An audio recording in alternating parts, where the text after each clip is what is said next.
గట్టిగా ఫిక్స్ అయ్యారు ఎందుకు? తను సింపతిగా చూపిస్తుంది కదా. ఎవరిని అడిగినా సరే ఎనీథింగ్ ప్రజల్ని అడిగినా సరే తనుజక్కకి వెళ్ళి పాజిటివ్ అనే నడుస్తుంది కాబట్టి ఆమె వరకు ఒకవేళ విన్ కాకపోయినా ఫైనల్ వరకు తీసుకొస్తారు. రీతు అక్కనైతే ఫైనల్ వరకు తీసుకుని రారు, మ్యాచ్లోనే లేపేస్తారు. తనుజ ప్రతిసారి ఏడుస్తుంది కదా, అటు ఎమోషనల్ అవుతూనే ఉంది, బాండింగ్ పరంగా అవుతుంది, ఇట్లా గేమ్స్ పరంగా ఎమోషనల్ అవుతుంది అనమాట. సింపతి కోసమే అంటారా? సింపతి కోసం ఏంటక్క, ఆమె రియల్ లైఫ్లో కూడా ఏ క్యారెక్టర్ మించినా కూడా ఆమె ఏం చేసినా కూడా ప్రతిసారి ఏడుస్తూనే ఉంటుందట. ఆమె అదే కూడా సేమ్ చిన్నపిల్ల మనస్తత్వం అంటారు కదా, అట్లా చేస్తుంది. ఏం కాదు, మేము ఆమె కంపల్సరీ ఓటేస్తాం. ఓకే, మరి ఇటు భరణి గారి విషయానికి వస్తే, భరణి గారు తనుజ ఫస్ట్ పాప అండ్ డాటర్ లాగా ఉన్నారు. ఈ మధ్య దివ్య కూడా జాయిన్ అయింది అనమాట వాళ్ళతోటి, డాటర్ అని చెప్పేసి భరణి గారికి. సో మీకు ఏ బాండింగ్ నచ్చింది? తనుజ బాండింగ్ నచ్చిందా, దివ్య బాండింగ్ నచ్చిందా?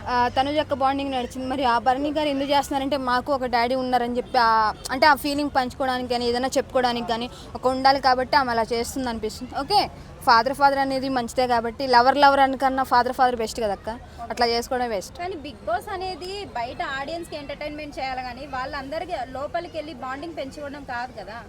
అదే అంటున్నా, ఇప్పుడు ఈ బిగ్ బాస్ మొత్తం చెప్పకూడలే కానీ లవ్వులు ఇంతే నడుస్తుంది.